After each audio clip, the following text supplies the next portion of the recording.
Good morning. Welcome to on our class GPS.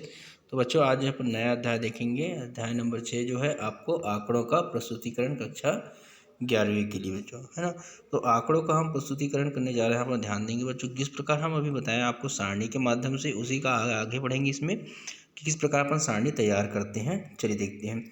तो सांख्यिकी सामग्री का वर्गीकरण करने के पश्चात उसे सारणी के रूप में प्रदर्शित किया जाता है, जिससे संकलित सामग्री को सरल व सुविधाजनक एवं संक्षिप्त बनाया जा सके।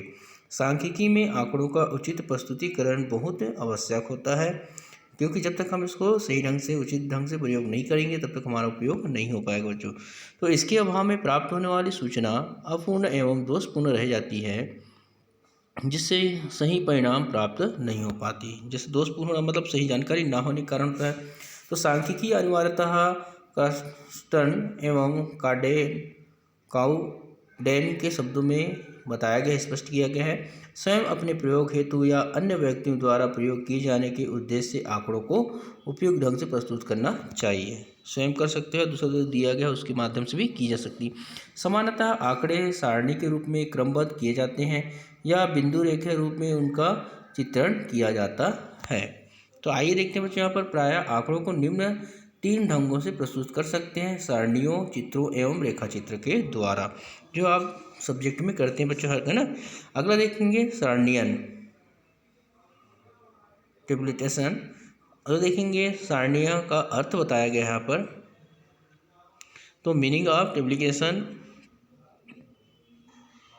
तो विस्तृत अर्थ में सारणीय समंकों की खानों, है ना, और पंक्तियों के रूप में एक क्रमबद्ध व्यवस्था होता है, जिसके माध्यम से वर्गीकृत सामग्री को सरल रूप में प्रस्तुत किया जाता है। सारणियन का मुख्य उद्देश्य यह होता है कि संख्यात्मक तथ्यों को इस प्रकार व्यवस्थित किया जाए जिससे अध्ययन करने वालों का ध्यान अपने आप महत्वपूर्ण सूचनाओं की ओर आकर्षित हो सके। तो चलिए देखते हैं बच्चों, यहाँ पर सारणियों संबंधी कुछ परिभाषा इस प्रकार दिया गया है। L.R. कार्नर के शब्दों में बताया गया है, सारणियन किसी विचारधारी समस्याओं को स्पष्ट करने के उद्देश्य से, मतलब जो कार्य कर रहे हैं किसी के माध्यम से, उनको जो है सांख्यिकी तत्वों का क्रमबद्ध एवं व्यवस्थित प्रदर्शन है। ठीक है बच्चों। बाकी आप इसमें देखेंगे बच्चों, यहाँ पर जो उपयुक्त परिभाषा के अंतर्गत देखते हैं, स्पष्ट यह होता है कि सारणियन संकलित और वर्गीकृत जो है आंकड़ों को क्रमबद्ध एवं सुव्यवस्थित ढंग से इस प्रकार प्रदर्शित करने की क्रिया है जिसमें उन्हें तुलनीय बनाया जा सके तथा उनके लक्षणों को प्रदर्शित किया जाए जो प्राप्त होगा आपको, है ना। आइए देखते हैं अगला बच्चों, यहाँ पर सारणियन के उद्देश्य के अंतर्गत पहला है तुलना में सरलता लाना। मतलब जो तुलना करते हैं भिन्न में अंतर में, उसमें क्या लाना है? सरलता लाना। जैसे सारणियन का उद्देश्य समंकों को क्रमबद्ध ढंग से रख कर तुलना करने में सरलता लाना होता है। दूसरा है विशेषताओं का स्पष्टीकरण। समंकों को सारणियन के रूप में प्रस्तुत करने से उनकी विशेषताएं प्रकट हो जाती है, जो भी यहाँ पर खामी रहते हैं ना, जैसे समंक स्पष्ट रूप से दृष्टिगोचर होने लगता है। अगला है तीसरा, प्रश्नों के उत्तर एक ही स्थान पर प्राप्त हो जाना। समंकों को सारणी में प्रस्तुत करने से समस्त प्रश्नों के उत्तर एक ही स्थान पर सुगमता से मिल जाती है। अगला है न्यूनतम स्थान। मतलब सारणी की सहायता से न्यूनतम स्थान में अधिकतम एवं व्यवस्थित ढंग से समंकों का प्रस्तुत किया जा सकता है। तो समझ आया बच्चों यहाँ पर जो है आपका इसका उद्देश्य के अंतर्गत। अब देखेंगे सारणियन का महत्व एवं लाभ, important and advantage of tabulation. तो सारणियन का महत्व उसके निम्नलिखित शब्दों के कारण हुआ। पहला देखते हैं बच्चों, जटिल समंकों को सरल बनाना। जो जटिल रहता है तो सिंप्लीफाई कॉम्प्लेक्स डाटा। सारणी से जटिल जो है समंकों को स्पष्ट रूप में प्रस्तुत किया जा सकता है। दूसरा है सरलता, सिंप्लिसिटी। जो सारणियन के समय परिणाम स्वरूप सामग्री को ऐसे रूप में प्रस्तुत किया जाता है कि उसे सरलता से समझा जा सके। यदि वर्णात्मक रूप में रखा जाए, वर्ण जो होता है, तो उसे समझने में कठिनाई होता है।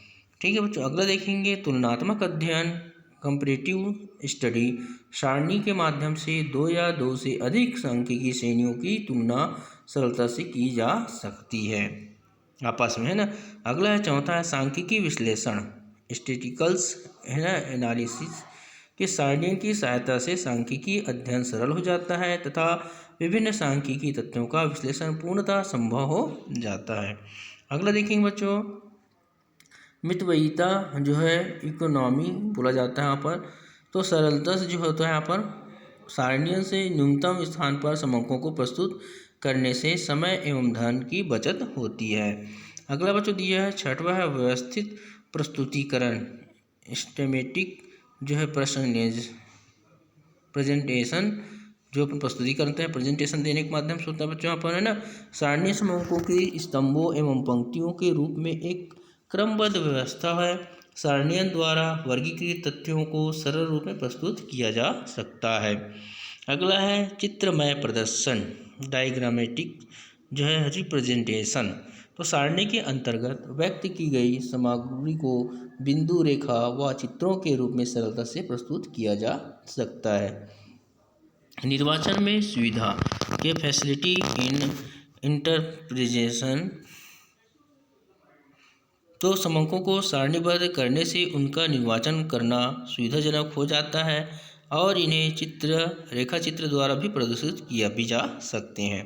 प्रवृत्ति को स्पष्ट करना, टू इंडिकेट है ना टेंडेंसीज। तो समकों की प्रवृत्ति सारणी से ठीक तरह से समझ में आ सकती है, जो कि बिना सारणी बनाए स्पष्ट होना कठिन है। कोई भी चीज़ को हमको कार्य को उनके सारणी के माध्यम से प्रस्तुत करने में सरलता होती है, यहाँ पर बताया गया बच्चों। अगला देखेंगे सारणियों की जो है सीमाएं, लिमिटेशन ऑफ टेबुलेशन के अंतर्गत।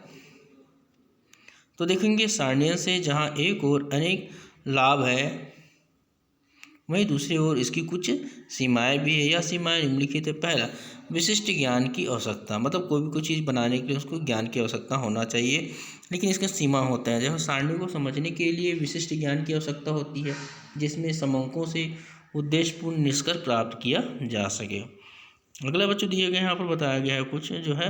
दूसरा है गुणात्मक तथ्यों का अभाव। सारणी में केवल समकों को ही दिखाया जा सकता है, बल्कि विवरण नहीं दिखाया जाता है। इस प्रकार सारणी में गुणात्मक तथ्यों को प्रस्तुत नहीं किया जा सकता। अगला देखिए बच्चों, दूसरा है पूरक के रूप में प्रयोग। पूरक मतलब एक दूसरे के। तो सारणी का प्रयोग जो है ऋणात्मक विश्लेषण के पूरक के रूप में दिखाया जाता है यहाँ पर। अगला देखिए बच्चों, यहाँ पर जो बताया गया आपका, तो अच्छी सारणी के लक्षण के अंतर्गत एक अच्छी सारणी में निम्नलिखित विशेषता होनी चाहिए। पहला है उद्देश्य के अनुकूल, मतलब एक अच्छी सारणी सदैव उद्देश्य के अनुकूल ही बनाई जानी चाहिए। दूसरा है बच्चों यहाँ पर सुनियोजित एवं वैज्ञानिक ढंग से। सारणी का सुनियोजित एवं वैज्ञानिक ढंग से निर्माण करना चाहिए, जिससे सामान्य व्यक्ति भी उसे सरलता से समझ सके। सारणी में समकों की अधिकता नहीं होना चाहिए। अगला है उपयुक्त आकार, मतलब सारणी का आकार ना तो बड़ा हो और ना ही बहुत छोटा होना चाहिए। यदि अधिक जानकारी दिखानी हो तो एक बड़ी सारणी की अपेक्षा अनेक छोटी छोटी सारणियाँ बनाना उचित माना जाता है। दूसरा है बच्चों चौथा नंबर आकर्षण, मतलब सारणी में पर्याप्त आकर्षण होना आवश्यक है। अगला दिया बच्चों यहाँ पर जो तुलना करना संभव, मतलब सारणी में तथ्यों की व्यवस्था इस प्रकार की जानी चाहिए कि उनकी तुलना करना सरलता से संभव हो सके। वैज्ञानिक रीति, मतलब यहाँ पर जो बताया गया है रीति के अंतर्गत जो है वैज्ञानिक के अंतर्गत सारणी का निर्माण जो है वैज्ञानिक ढंग से करना चाहिए और सारणी का निर्माण कर समय जो है समाप्त सावधानी का ध्यान रखना चाहिए, मतलब कितने समय में समाप्त करें। अब अगला है सातवां देखेंगे बच्चों, यहाँ पर जो बताया गया है जो है व्यवहारिक गणना की संभावना, मतलब तुलना करने की दृष्टि से जहाँ पर आवश्यक हो वहाँ उसके जो है माध्य प्रतिशत अनुपात आदि की उचित ढंग से गणना भी करना चाहिए। अब देखिए बच्चों यहाँ पर जो वर्गीकरण तथा सारणियों में अंतर, तो इसमें बताया गया है वर्गीकरण और सारणी दोनों ही सांख्यिकी आंकड़ों प्रदर्शन की महत्वपूर्ण रीतियाँ हैं, जिससे संकलित समकों को समुचित एवं व्यवस्थित रूप में क्रमबद्ध लिया जा सके। लेकिन दोनों ही रीतियों में से उनका आधारभूत अंतर है जो निम्नांकित है। पहला, सर्वप्रथम आंकड़ों को वर्गीकृत किया जाता है, मतलब एक लाइन से तो फिर उन्हें सारणी रूप में प्रस्तुत किया जाता है। इसी प्रकार जो है वर्गीकरण व्यवहारिक दृष्टिकोण से सारणी का आधार होता है। अगला बच्चा दूसरा है वर्गीकरण सांख्यिकीय विश्लेषण की एक रीति होती है, जबकि सारणीय समकों के प्रस्तुतिकरण की एक रीति होती है।